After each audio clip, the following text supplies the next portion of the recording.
I had interviews with like Dikembe Mutombo, B.J. Armstrong, Kendall Gill, Scott Burrell, who played on the Bulls last dance team with Michael Jordan.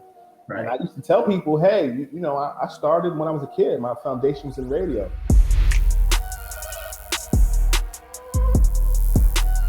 Welcome to another episode. 1:37 p.m. presents Open Dialogue. I'm your host, Omari White, but they call me Smooth Guy O. Today's guest is none other than the talented insider himself, Brandon Scoopy Robinson. How you doing today, bro? Man, I'm doing good. It feels good to talk to somebody that I've known for a million plus years.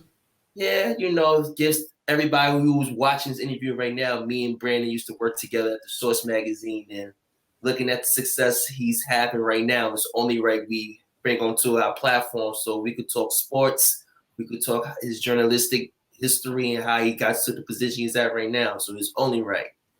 Man, the feelings are mutual. I'm proud of you too. Let's get started.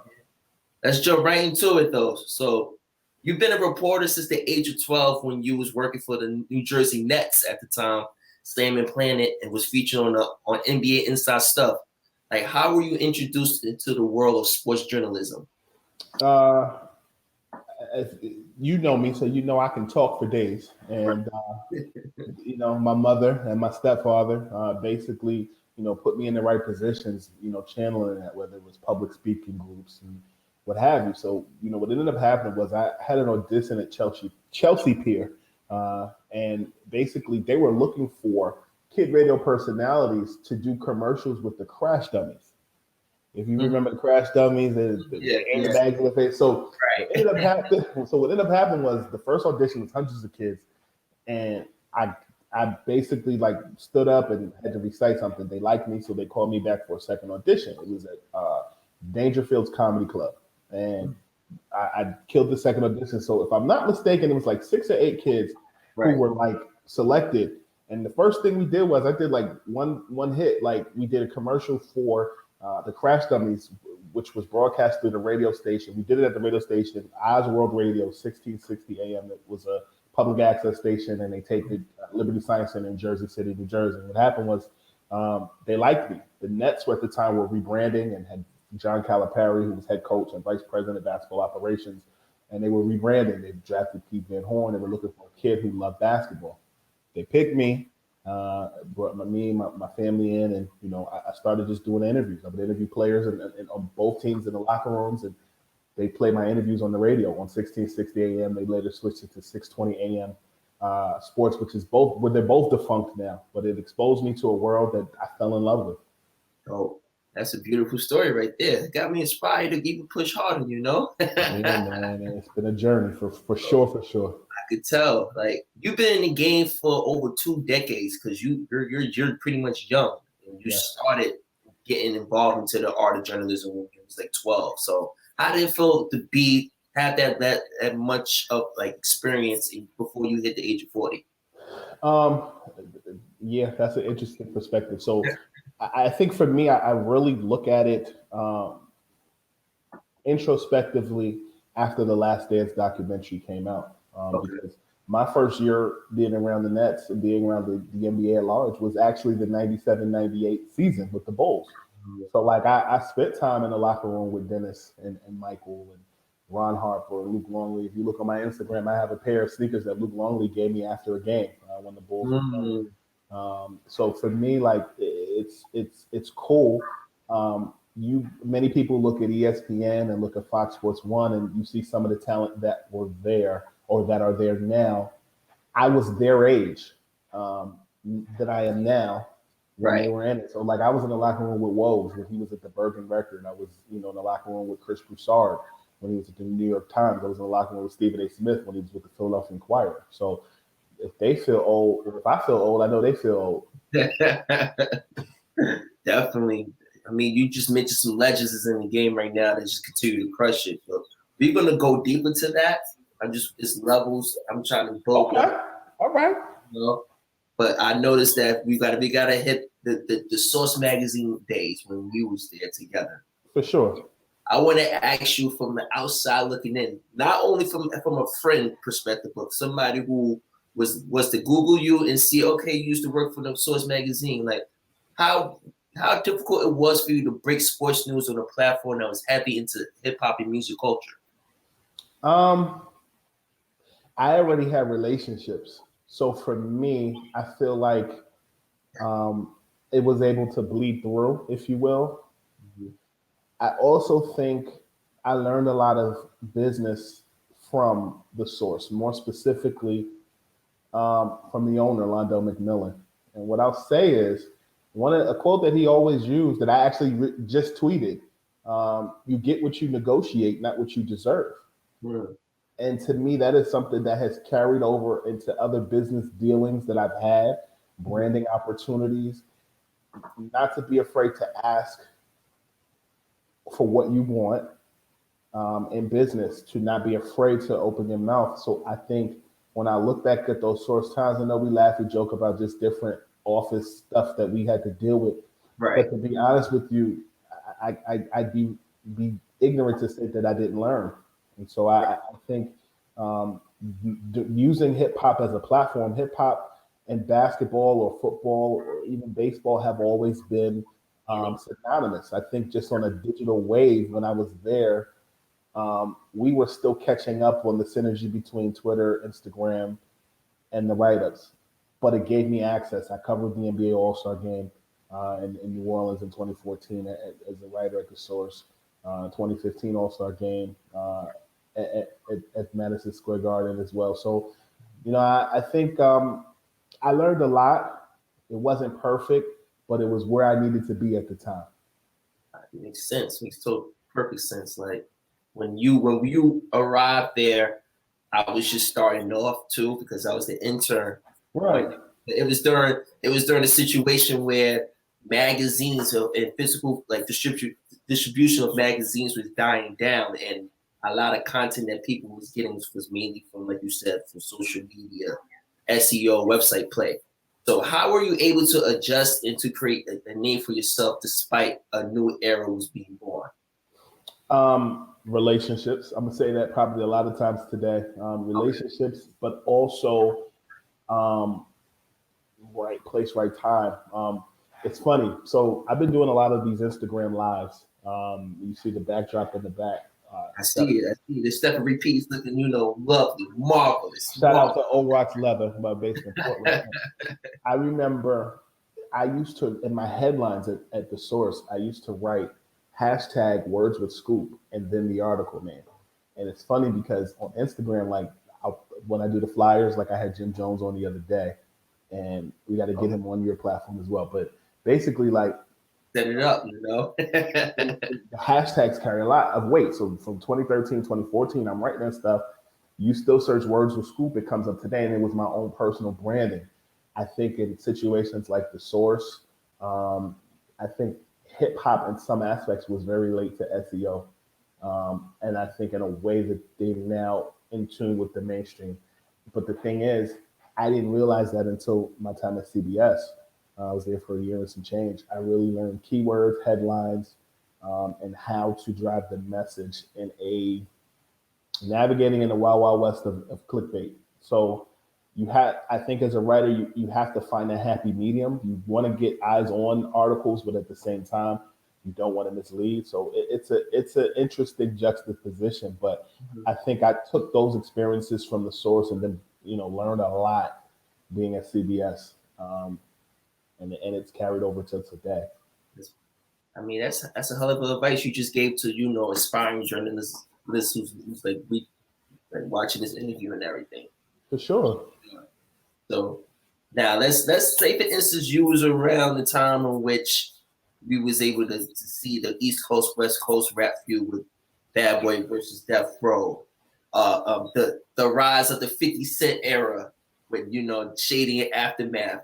Give me your top three people you would love to interview during that whole era and why during the Source magazine's golden days. Well, those are two different eras. 50 Cent and G Unit, I think, is what you're saying. That's 2000s. I was in high school.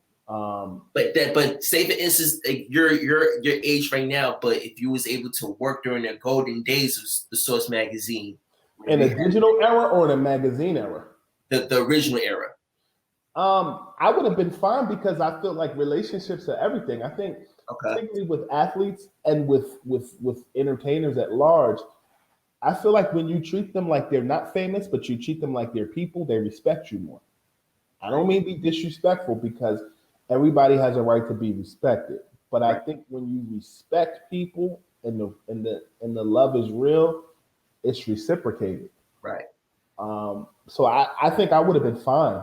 I would have loved to have heard some of. I feel like Suge Knight, as much as he is documented by many Mhm. to be a bully, I would have been fine with Suge Knight because I have uncles like that. Okay.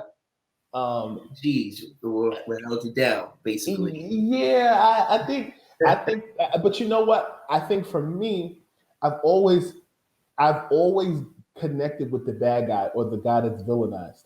Okay. Um, Charles Oakley, I love him to death because what you see is what you get. Right. Charles Barkley, I could ask him a question, put the recorder down, and just let them talk. There are certain people that have that type of communicative capabilities.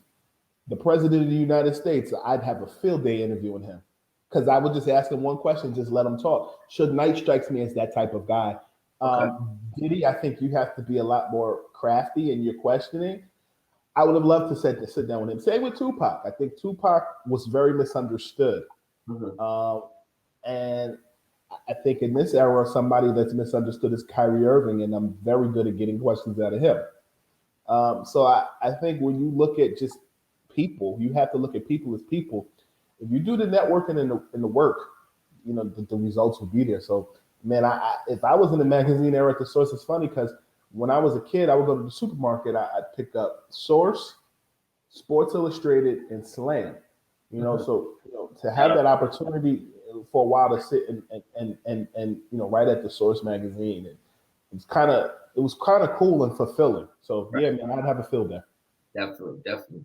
Now, you said relationships is basically, your bread and butter to help you navigate to the success you have right now.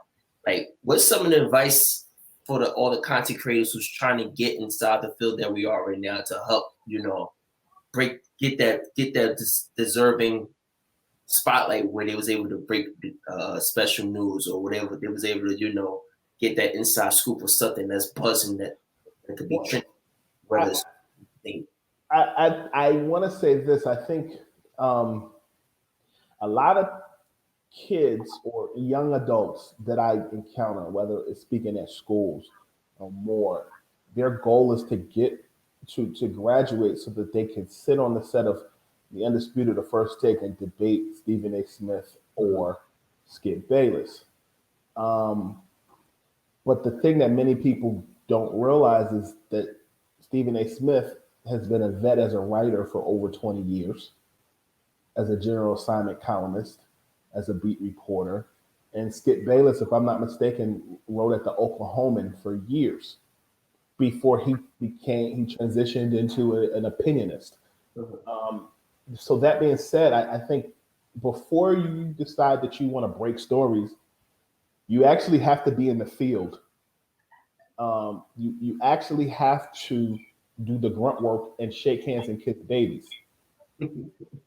Because just like I think great TV personalities become great TV personalities if they're great columnists because they have opinions.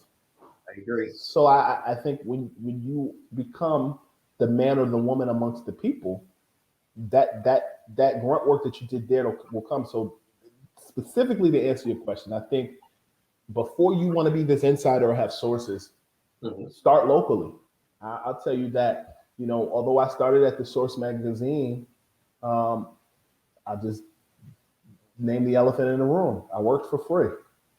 I needed an entry point to get in the door as an adult. I had the great experience as a kid, but at the same time, I needed an entry point. So I was an adjunct professor at a college. I freelanced at about 10 to 12 different publications. And one of the advantages of the blessings from freelancing at all these different publications is that I was able to cover a local beat in both the five boroughs of New York City and in New Jersey. And that's how I connected to Kyrie Irving, now of the Brooklyn Nets. I was taking trips to Cleveland, getting credentialed to go to Cavs games. You know, I covered his basketball camps. You know, Jabril Peppers, who now plays for the Giants, I covered him when he was in high school, you know, locally. I wrote for Slam Magazine for a little while. I wrote for the East Orange, New Jersey Record newspaper. I didn't get a dime, but I was getting insight into things that nobody else did. And what ended up happening was when he made his decision to attend the University of Michigan, basically, I pitched his story to Max Preps, which was owned by CBS. Right. But there was always a flip. There was always a transition, but the relationships were still there. And so if you know something or you have a gym or you have a relationship with somebody, cover that locally. Use social media to your advantage and make phone calls. Show up to local basketball camps, baseball camps, football camps. You never know who somebody's going to be. Man, listen, I could hear you talk about how you get to it from here on out, but I know you have too much time in your hands because you're too busy breaking news. Like recently, you just broke the news that Jamal Crawford was going to sign to the Brooklyn Nets, and I have also Googled about you and seen how you was one of the original insiders who broke news that LeBron was initially going to use the Space Jam 2 trailer to announce his signing to the Lakers. Like, what was your favorite viral moment that you have broke to the world that was really, really influential to your name and to your platform, and which you could sit back and say, you know what, I deserve a pat on the back for that one. Like, here I come, you know. So I want to. So the Jamal Crawford thing, I just want to credit Shams Charania for breaking it first. I did get that he was going to wear number one, but also Jamal called me. He called me the other day and basically gave me an exclusive, which is on my podcast, Scoopy Radio. So Scoopy Radio last year garnered 2.1 million streams. It's independently produced. And Scoopy Radio literally is about as New York as it sounds. It started out of a Timberland box. Literally, I had tapes from when I was a child. I had interviews with like Dikembe Mutombo, B.J. Armstrong, Kendall Gill, Scott Burrell, who played on the Bulls Last Dance team with Michael Jordan. Right. And I used to tell people, hey, you know, I started when I was a kid. My foundation was in radio. Word, how can we find it online? And I'm like, we can't. So me and my team, DJ Maniel, who produces the podcast, you know, we basically took the audio tapes that I had and we digitized them. So like interviews with like J.R. Reed, who played in North Carolina, played in the NBA for some time. That was the first episode of the podcast. Yeah. So basically, when I was at CBS, I basically had two podcasts. So basically, I was digitizing old stuff and creating a time capsule.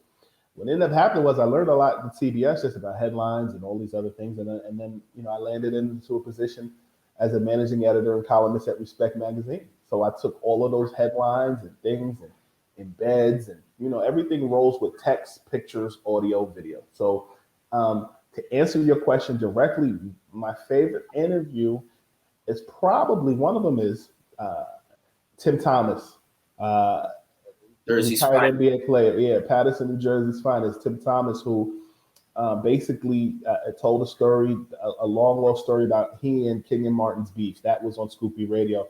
Bomani Jones retweeted it. Jason McIntyre, who's been on the podcast many times, has retweeted it with an article about it. How about Kobe Bryant had a slight interest in joining Ice Cube's Big Three?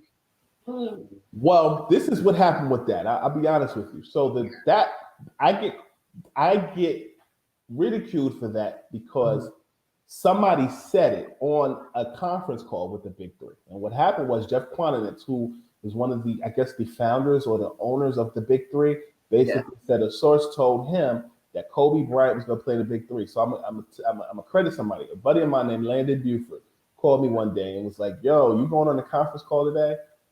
The Big Three had a weekly conference call. I didn't feel like getting on it that day. Right. So I said, I had one eye open. I dialed in. Yeah.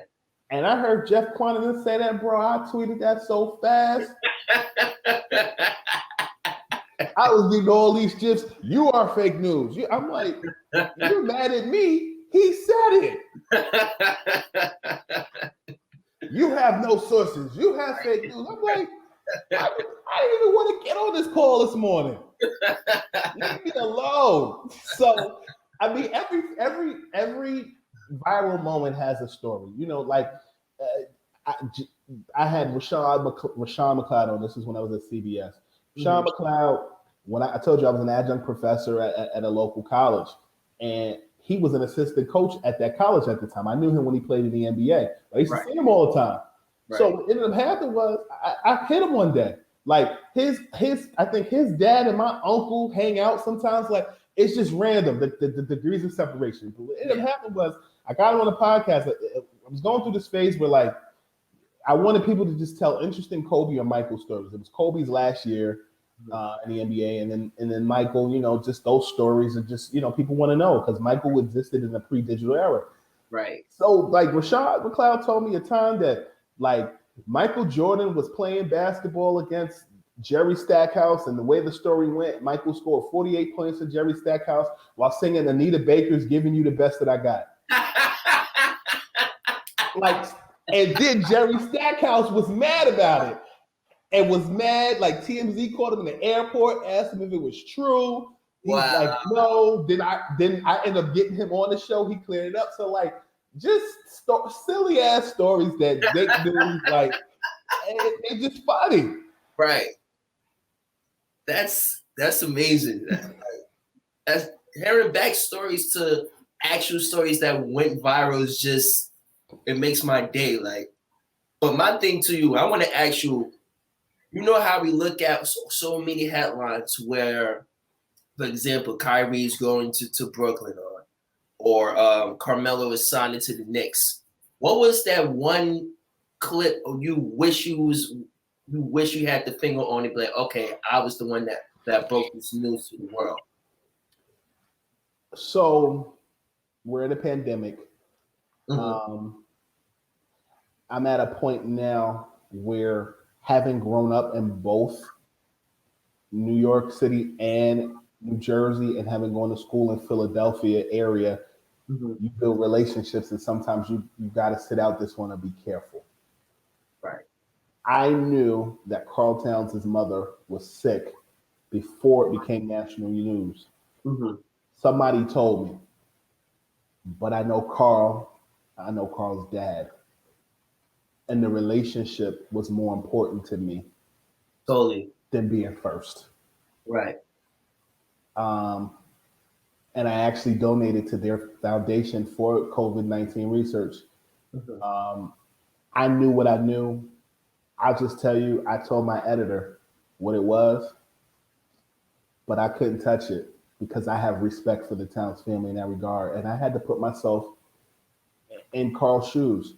Carl Jr. How would I feel if somebody knew something about my mother and they put it out before I could put it out? You have to the golden rule is to treat people the way that you want to be treated. That's life, and that's what. So yeah, I don't know if it's something I wish, right? But it's something that I'm thankful that I left alone. Gotcha. Totally agree. So, what's something you wish you had brought? Whether it was good news though, because Towns is a fan of 137, and all praise goes out to him, his family, still dealing with the loss of his mother and everything.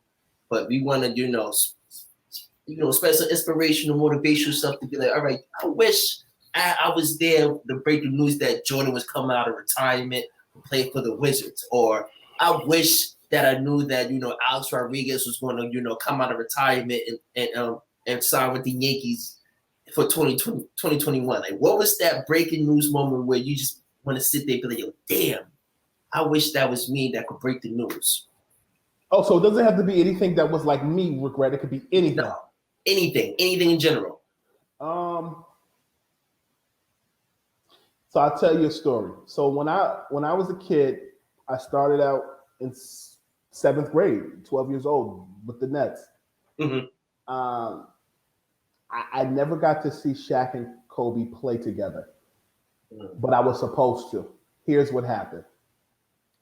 You know how when you're in school, you might have to call home for something? Right. So I called the house like 2-3 times. My mom was home. She said, yes, Brandon, I know. The last time I called, she said, Brandon, if you call this house one more time, you are not going to the Lakers game tonight.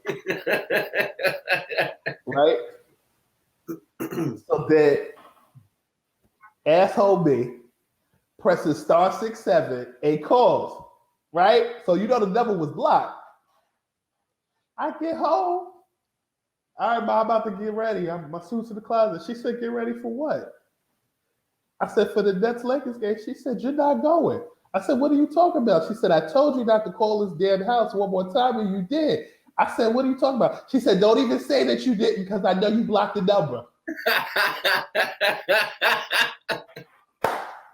So you didn't know how to chill. Yo, it was so bad. She wouldn't even let me watch the game on TV. She told me to go to bed. But the funny thing is, I'm on Instagram scrolling the other day, maybe about 2 weeks ago, and I'm looking at highlights from that game. I'm like, damn it, that was the game I was supposed to go to. But the one thing I'll say is, I believe that the Lord has a sense of humor because, I've cultivated a good relationship with Shaq. Pick up a phone and call him, and he's been on the podcast during the pandemic. Kobe Bryant, I ended up going to college literally down the street from Lower Marion High School. Had a relationship with Kobe, had a relationship with his dad, his brother-in-law, the whole family. And, it's funny, but that's probably one of the regrets I have. I never got a chance to see Kobe and Shaq play live, and I could have, but I pressed *67. Look. Slap on the wrist for you. Look, slap on the wrist. But that energy, though, it helps you with your success you're experiencing right now. You persevere. You're very persistent when it comes to getting what you want. So at the end of the day, it would have been you if you laid into the position you're at right now. I still didn't call. But any last things you want to say to everybody who's watching this interview, because we spit a lot of gems to everybody. I know they learned a whole lot. They probably feel motivated right now. Like, where can you check more of your content now? Like, talk to us. First and foremost, like I said, the Scoopy Radio podcast is available on all streaming platforms. We did 2.1 million streams. If I'm not mistaken, this is a Gary Vee platform, correct? Yes. Disruption is something that I admire a great deal about Gary. And to be honest with you, I respect it because I'm a disruptor myself. Mm-hmm. You made mention of the Space Jam analogy. And for those who are listening, I am Brandon Scoopy Robinson, senior writer at Heavy.com. I host the Scoopy Radio podcast. And a couple of years ago, I had basically been telling you that LeBron James was going to join the Los Angeles Lakers and that he was going to use a trailer. The information that I received on Friday, I wrote it today. It's anybody's guess. If you had asked me before Friday, I probably would have told you that Philadelphia was a lock. I would have also told you that Miami was in the picture. Right now, my mind is kind of fried, and I can probably give you a better answer in a couple of days. All points currently, based off of the information that I've received, point to the Lakers, but we'll see what happens. He was going to use a trailer of Space Jam to break the news. And so basically, I tell this story that essentially the way the story was told to me was that LeBron was going to announce his decision of joining the Lakers by members of the Warner Brothers product, so like Daffy Duck, Bugs Bunny, all those guys were going to be stealing Lakers memorabilia. We're talking like Kareem Abdul-Jabbar jerseys, Kobe Bryant jerseys, Lakers trophies, and more. And here would appear LeBron James saving the day. Didn't happen that way. LeBron James and Clutch sent a fax that said, I'm joining the Los Angeles Lakers. I'm saying Woes and Shams didn't even get the word. LeBron put it out first through Clutch. I mean, when you talk about disruption, LeBron came back to LA on a plane from Anguilla on vacation. I tracked the plane. That was a news story that was that day. So when you talk about disruption, Gary is somebody who was the king of disruption in that regard. And I've admired from afar. So to be on his platform, pretty daggone cool. He has a gym with you, Omari. He didn't pay me to say that, but I just remember 2 years ago, you being at another publication and your employers didn't believe that to be true, wouldn't allow you to write about it. And lo and behold, today, that same former employer wrote about a story with an interview that I did with Mark Cuban, owner of the Dallas Mavericks today. The point of what I'm saying to you is this: don't ever let somebody who's not qualified to tell you yes, tell you no, or discourage you from anything. If you know you got something good, if you know you're a disruptor, if you know you're a content creator, if you know that you know what you know that you know, continue to build, continue to grind. And I've heard Gary say stuff just about who cares what other people have to say? Do you? Right. I think those are principles we've all learned in our communities, and it's interesting to see mainstream kind of pick up on those things. Right. Shameless plug. I appreciate your time, Scoopy. Until next time, thank you again for being on 137 PM's Open Dialogue. Signing out. Peace.